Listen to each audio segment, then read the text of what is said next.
Hey everyone, Scott here from Wicked Reports, and I want to talk to you about how to optimize your campaigns using linear ROI attribution. That's a mouthful. Linear ROI is what we use to determine what is working best across all the different points in your marketing funnel, fractionally distributing credit for each sale, divided up among all your key conversion points.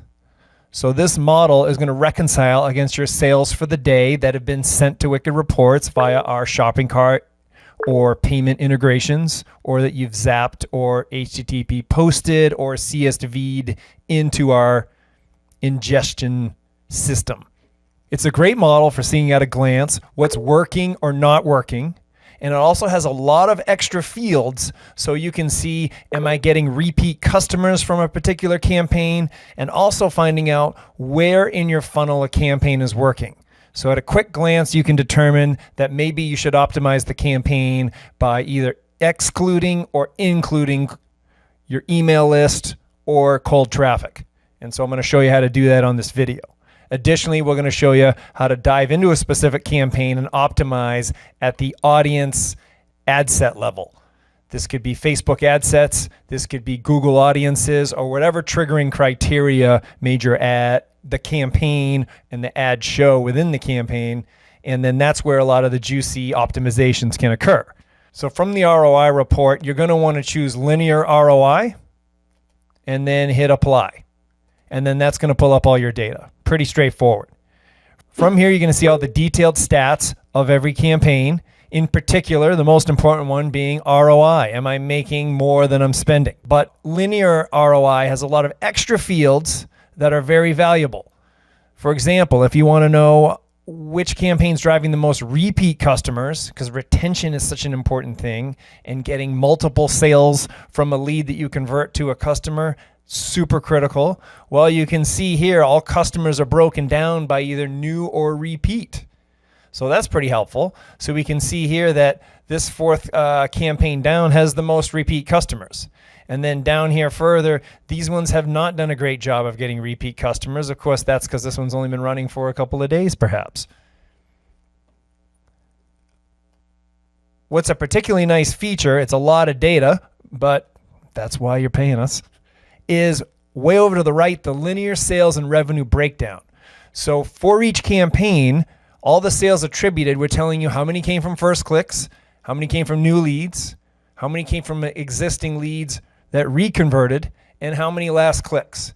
Because you can optimize by, again, restricting or only targeting that specific traffic where most of the conversions are coming from. That can dramatically boost the ROI.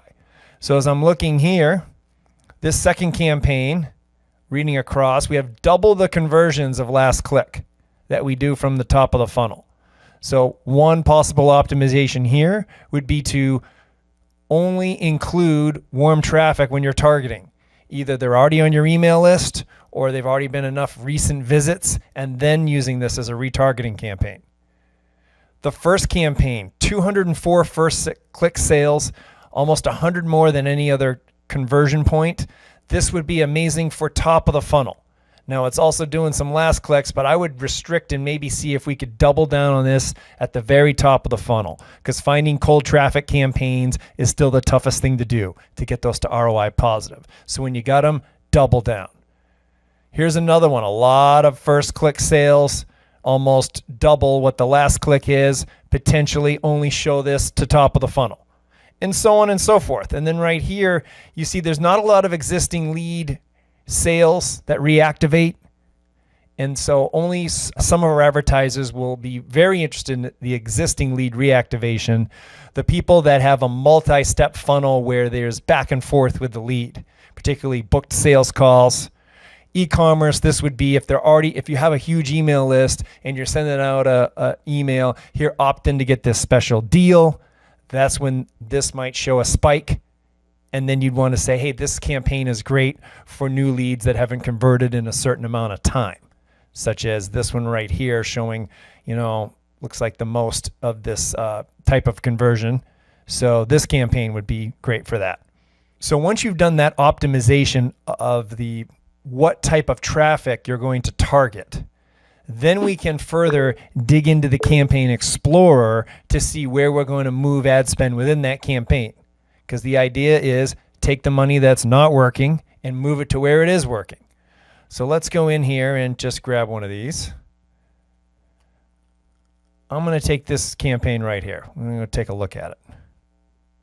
So I just select the campaign and I hit Explore, and now it's going to load up all ad set ad combinations, of which there are quite a few. 222. So not going to look at all those. A lot of ads being tested. We're going to look at the top cost ones and see where the biggest bang for the buck is coming from. Let me sort by cost descending. And what we're looking for is where is the ROI consistently higher or lower. And in this case, 229% already looking quite juicy. 17% not so hot. 290 is nice. 9 not so nice. So let's look at this 9% one. Now, it's not that it's 9% is terrible. You're making money, but the muscle targeting not working so hot. Well, I would move this ad spend up to this one that's doing 290%. I mean, that's how these optimizations work. Move the low ROI spend to the higher ROI spend. So you spent $500 on this one. Take the next 500 you're going to spend there, put it on this combination, the Scampy ad set. Who would have thought a Scampy ad set would make 290%? That's why you test. And this particular ad has worked quite well. You ever want to see what the ad is? You can click on it. We'll go ping the Facebook API, and if it's willing, it's going to show us the ad, and it does. Nice, attractive ad here. And then you can click here and furthermore see where did I drive that traffic. In this case, it was buy 12 lobster rolls, get 12 free. So there you go. That's how you can drill in further, or hopefully your naming conventions help you figure out which ad it is. Also, we can come and scroll over here and see if there's conversions that are occurring at different spots in the funnel. Now, in this case, they're all pretty spread out among the funnel, so there's no specific optimization there. But we covered those specific type of moves in all the other attribution models because they are only looking at one specific point. And then you can really crystallize that how well it's working in a particular part of your marketing funnel. But right here, you can just get a glance, and if there's a big dramatic shift, there usually won't be at linear. But if there is, then you know, hey, I can include or exclude my email list, for example, if it's Facebook. So the other one that jumped out was 17%, 694. So that's not a lot. You see a lot more sales happening. The ROIs are a lot higher. I would also cut this 17% ad spend, 694, and I'd go to look at to throw it somewhere else. I'd probably put that on the Scampy too. Let's see if we can ride that 290% and keep that ROI rate at triple the ad spend, taking the 694 and the 505 and putting it on this one. Now, sometimes that will hold up, sometimes it won't. It generally won't immediately day for day hold up. The conversions can take time, and so you're going to want to give it a little bit of runtime and then recheck the ROI and see if it holds up. So for linear ROI, you'll repeat that process for any of your really high ROI campaigns. And any of the low ones, you'll consider how can I make them stronger, or do I have to just can them completely? Like the Smart Shopping campaign, those are normally quite well, and in this case is not performing so hot lately, 9%. Let's go look over here and see where the conversions are happening. They're spread out. There's no real dramatic cold or warm conversions spiked, so we're going to go drill into the Smart Shopping and see if we can make this perform better. So in here, negative 42% for keyword 3,000,006. Now, keyword 3,000,006 is aggressive auto expansion. There's a checkbox in Google where you can do aggressive auto expansion. No one ever knows if it works or not. You do now because Wicked Reports can track at that level. And in this case, you want to uncheck that box because their version of aggressive auto expansion has not turned into more sales. So that would be the first thing. And then that $8,000 that was spent there, you can spend right here on product type lobster tails because you're making 45%. And then for these to not be doing well, like lobster meat and rolls, you got to go look at that campaign because if $2,400 and no sales, when you're spending this much and getting, when you're getting other sales, that means there's something up with this particular product listing. So you need to go in and fix that or stop spending, because that's not going to cut it. Spending $1,000, spending $2,000 and not making money, that's not going to work.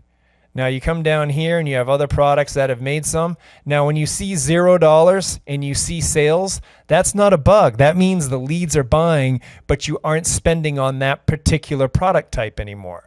So for example, product type, lobster meat and rolls, this one, or there's all these different, these are tough. Sometimes these criteria level for the smart shopping campaigns are somewhat cryptic. You have to go into Shopify and figure out which one that is. Well, in this case, these are still generating a couple of sales. So in my opinion for this one, turn off the aggressive auto retargeting, move it to this particular live product feed and let it run and see how it goes. And so you just repeat this process for the low ROI campaigns that have a lot of ad spend. That's what you do. So let's review the 7-step process. First, you're going to go to the linear ROI report. You're here now, I'm assuming, because you're watching it. Find the high ROI campaigns, scroll to the right and see where the conversions are happening. See if you can restrict or include certain pockets of your marketing funnel to achieve even higher ROI. Then you're going to optimize with a Campaign Explorer. Pick the high ROI campaigns, explore with a Campaign Explorer, and move losing spend within the campaign or extremely low ROI pockets to the high ROI spots so you can scale that. And then you go back out and repeat that for the high ROI campaigns. Then go to the low ROI campaigns and ask, can they be saved if I kill the things that are wasting the money and then move the spend to where the positive ROI is happening? And that might be restricting certain ad sets. That might be just pushing it all in on a couple of ad sets or ad group criteria audience combinations. That's what you do. Then you just repeat that process. Or if there aren't any real exciting high ROI areas within a low ROI campaign, you stop spending and you move on to the next. That's how the game works. You got to double down on the winners, scale the winners, kill the losers, and chill on all the rest.